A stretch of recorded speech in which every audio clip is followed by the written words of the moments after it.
الحمد للہ نحمده ونصلی علی رسولہ الکریم. آج انشاءاللہ 15واں پارہ اور کوشش کریں گے 16واں بھی. 15ویں پارے کی ابتدا ہو رہی ہے سورہ بنی اسرائیل سے اور اس کی ابتدا ہے معراج کے واقعے سے. سبحان الذی، پاک ہے وہ ذات، اسری بعبدہ لیلاً، جو رات کے تھوڑے سے حصے میں عبد اپنے بندے کو لے گیا، من المسجد الحرام، مسجد حرام سے، الی المسجد الاقصی، مسجد اقصی کی طرف، الذی بارکنا حولہ، وہ مسجد اقصی جس کے ارد گرد ہم نے برکتیں رکھی ہیں، لنریہ من آیاتنا، تاکہ ہم اپنے بندے کو اپنی نشانیاں دکھائیں. اس سے صاف پتہ چلتا ہے کہ یہ واقعہ خواب میں نہیں ہوا. جناب غامدی صاحب نے کہا یہ خواب تھا، اور دلیل دی ہے اسی صورت میں آخر میں آتا ہے وما جعلنا الرؤیا التي اریناک، کہ جو ہم نے آپ کو رؤیا دکھایا وہ لوگوں کو آزمائش میں ڈالنے کے لیے دکھایا ہے. الا فتنۃ للناس، کس کے لیے دکھایا؟ تاکہ لوگ آزمائش میں پڑ جائیں. تو محترم نے کہا کہ رؤیا عربی میں خواب کو کہتے ہیں، سمجھ رہے ہیں؟ تو اس کا جواب یہ ہے رؤیا نکلا ہے رؤیت سے. رؤیت کہتے ہیں دیکھنے کو، جیسے ہوتا ہے نا رؤیت ہلال، چاند دیکھنا ہوتا ہے نا. رؤیت ہلال کمیٹی کا آج اعلان ہوا ہے، آج تو نہیں ہوا. وعلیکم السلام. تو رؤیا کہتے ہیں منظر، وہ چیز جو دیکھی جائے، جس کو انگلش میں سین کہتے ہیں. اب اس کا اطلاق خواب پہ بھی ہوتا ہے اور ویسے بھی کوئی سین ہو اس کو بھی رؤیا کہا جاتا ہے. تو خواب میں جو نظر آتا ہے وہ بھی سین ہوتا ہے نا. تو اس لیے بعض حدیثوں میں رؤیا کو خواب، یعنی خواب پر رؤیا کا اطلاق کیا گیا ہے.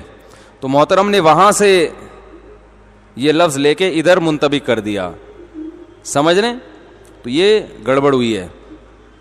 باقی یہ کہ رؤیا منظر کو کہتے ہیں، اس کی میں نے آپ کو لغوی تحقیق بتا دی. رؤیت سے نکلا ہے دیکھنے کو. تو ہر مرئی چیز، وہ چیز جس کو دیکھا جائے، منظر، سین، یعنی کوئی بھی منفرد سی چیز جس کو آپ دیکھیں نا، اس کو رؤیا کہتے ہیں عربی میں. تو اس کی دلیل کے جو قرآن مجید میں جو رؤیا کا لفظ یہاں استعمال ہوا ہے اس سے مراد خواب نہیں ہے. یہ میں مانتا ہوں کہ قرآن میں دوسرے مقام پہ رؤیا کا لفظ خواب کے معنی میں استعمال ہوا ہے، جیسے سورہ یوسف میں یا بنی لا تقصص رؤیاک علی اخوتک. یعقوب علیہ السلام نے کہا اے میرے بچے اپنا خواب بھائیوں کو مت سنانا. تو وہاں رؤیا کس کے معنی میں ہے؟ خواب کے معنی میں. تو محترم نے یہ سمجھا کہ ہمیشہ رؤیا کس کے معنی میں آتا ہے؟ خواب کے معنی میں. تو ہمیشہ نہیں، رؤیا کا اصل معنی منظر ہے. تو چونکہ خواب میں بھی ایک منظر دیکھا جاتا ہے، سین دیکھا جاتا ہے، تو اس کا لفظی ترجمہ ہوگا اے میرے بیٹے جو تو نے منظر دیکھا ہے وہ اپنے بھائیوں کو مت بتانا.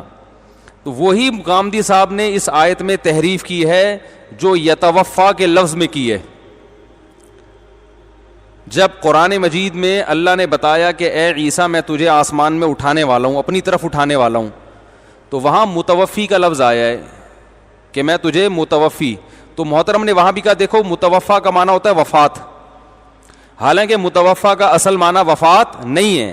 بعض جگہ وفات کے معنی میں استعمال ہوا ہے، تو محترم نے ان بعض جگہوں سے وہ لفظ ادھار لے کے ادھر بھی لگا دیا، اور وہ بعض جگہیں دکھائی ہیں جہاں وفات کے معنی میں استعمال ہوا. قرآن میں وہ جگہ جہاں یتوفا وفات کے معنی میں استعمال ہوئی وہ نہیں دکھائیں.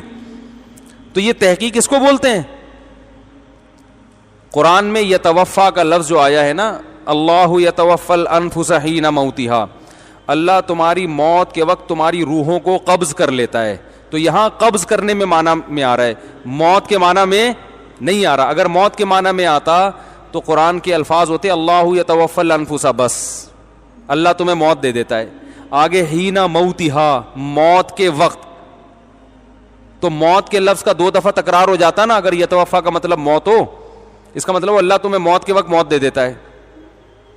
تو موت کے وقت تو موت ہی دیتا ہے. تو بتایا جا رہا ہے اللہ تمہیں موت کے وقت یتوفا وصول کر لیتا ہے. تو پتہ چلا یتوفا کا اصل معنی موت دینا نہیں ہے، وصول کرنا ہے. سمجھ رہے ہیں؟ اللہ یتوفی الانفس حین موتہا واللتی لم تمت فی منامہا، فرمایا جو مرتے نہیں ہیں ان کی روحوں کو بھی سوتے ہوئے میں قبض کر لیتا ہے. تو جو سوتے ہوئے میں روح قبض ہوتی ہے اس کو بھی یتوفا سے اللہ تعبیر کر رہے ہیں. تو محترم غامدی صاحب نے یہاں بھی گڑبڑ کی ہے. تبھی قرآن میں آتا ہے نا کہ یہود کے جو علماء تحریف کرتے تھے وہ تحریف پبلک میں اس لیے کامیاب ہوتی تھی وَمِنْهُمْ أُمِّيُّونَ لَا يَعْلَمُونَ الْكِتَابَ إِلَّا أَمَانِيًّا، اس لیے کہ ان میں بہت سے ان پڑھ لوگ تھے جو کتاب کا علم نہیں جانتے تھے مگر ظاہری الفاظ کو، امنیہ کہتے ہیں ظاہری تلاوت، تو چونکہ ظاہری الفاظ جانتے تھے وہ، تو اس سے ان کو تحریف کا راستہ یہود علماء کے لیے کھل گیا. تو جب بھی تحریف ہوتی ہے نا قرآن کے الفاظ میں ہیر پھیر کر کے ہوتی ہے. تو جو معنی جانتے ہیں قرآن کا علماء، جو گہرا علم جانتے ہیں، وہ آپ کو بتائیں گے کہ یہاں تحریف ہو رہی ہے. اور قرآن کی ایسی تفسیر کرنا کہ ساری حدیثیں اس کے خلاف جا رہی ہوں.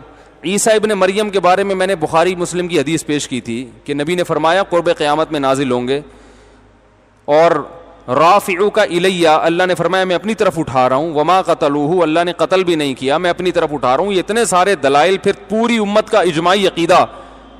یہ پوری امت میں یہ غلط عقیدہ آیا کون سے سن میں؟ اگر یہ غلط عقیدہ ہے تو کس سن میں امت نے یہ جو ہے نا یہ عقیدہ قبول کیا ہے؟ تو اس لیے لفاظ یہ. تو یہاں معراج میں بھی غامدی صاحب نے یہ کیا، رؤیا کے لفظ میں سے مغالطہ دیا ہے کہ رؤیا عربی میں خواب کے معنی میں آتا ہے. تو قرآن کہہ رہا ہے یہ جو آپ کو ہم نے ساتوں آسمان پہ اور یہ جو ہم بیت المقدس کی طرف لے کر گئے، اس خواب کو ہم نے لوگوں کے لیے آزمائش بنایا ہے. تو حالانکہ یہاں رؤیا خواب کے معنی میں نہیں ہے، رؤیا کا اصل معنی سین، منظر، رؤیت سے نکلا ہے. ہر وہ چیز جس کو دیکھا جائے، لیکن وہ کوئی عجیب سی چیز ہو. ہر سین کو سین تھوڑی کہا جاتا ہے، ہر دیکھی ہوئی چیز کو سین نہیں کہا جاتا. عجیب سی چیز ہوگی اس کو ہم کیا کہیں گے؟ سین. بڑا زبردست سین ہے کہتے ہیں نا لوگ. تو خواب میں بھی ایک عجیب سی چیز ہوتی ہے، تو اس کو کیا کہا جاتا ہے؟ رؤیا سے تعبیر کر دیا جاتا ہے، لیکن حقیقت میں رؤیا کا معنی خواب نہیں ہے. تو قرآن نے جو یہ کہا کہ اے نبی ہم نے آپ کو جو رؤیا دکھایا، جو منظر دکھایا، وہ لوگوں کے لیے آزمائش. تو آپ بتاؤ خواب لوگوں کے لیے آزمائش بنتا ہے؟ معراج